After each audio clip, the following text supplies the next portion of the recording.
How you doing, guys? This is Eric from WorldOfWasteland.com. I have talked pretty extensively about in my predictions that I am 100% guaranteed, in my mind at least, that the Fed will pivot eventually and move on from its raising rates and everything to just a massive money printing, melt up implosion of the currency. There's just no other option in my mind in terms of how the currency dies out, because the only other scenario, literally the only other scenario, is for them to let the currency die and just lose all control, which people power never do purposefully. So I've always been adamant that that's going to happen at some point. I have said specifically that what I expected was for them to ratchet up the interest rates and kind of the dovish policy, doing what they should be doing per se, until there's major problems, and then they'll reverse course.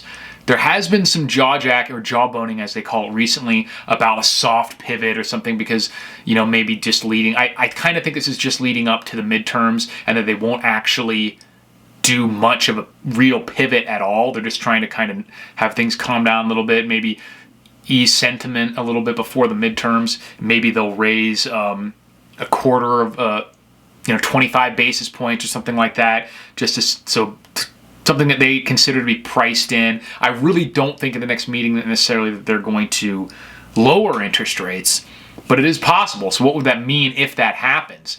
Like I said, I do think they're hoping for more of a crash. I'm not hoping, but expecting more of a crash or some kind of major escalation in the war in Ukraine versus Russia and NATO and whatnot, or something with China, and kind of be able to use that as an excuse to be like, oh, well, new shit has come to light. We were doing what we were supposed to, but now we got to pivot to support the war effort or whatever. Or there's a crash. Like, well, we were doing what you want, but now everyone, or what we should do, but now everyone is suffering and clamoring for this. So, okay, we'll do what the people want, and just to not make it their fault. So that's still what I'm expecting. And I know people like Gregory Mannarino have talked about there being some kind of false flag. That would certainly fall in line with what I'm saying, where they would use that as a excuse to pivot. So I'm still expecting there to be a significant, downturn, crash, mini depression, whatever you want to call it, before they do a major pivot. But it isn't guaranteed, because depending on what happens with the war, if there is some kind of major event, false flag or otherwise, then they could use that as an excuse to pivot. But I don't think they're going to do it majorly without that. It'll be the jawboning, their version of a soft pivot, which would just be to kind of leave rates where they are, do a nominal raising. That's kind of how I see it. Let me know what you guys think and are expecting to see over the next few months, but my major overall view on that hasn't changed, so we'll see.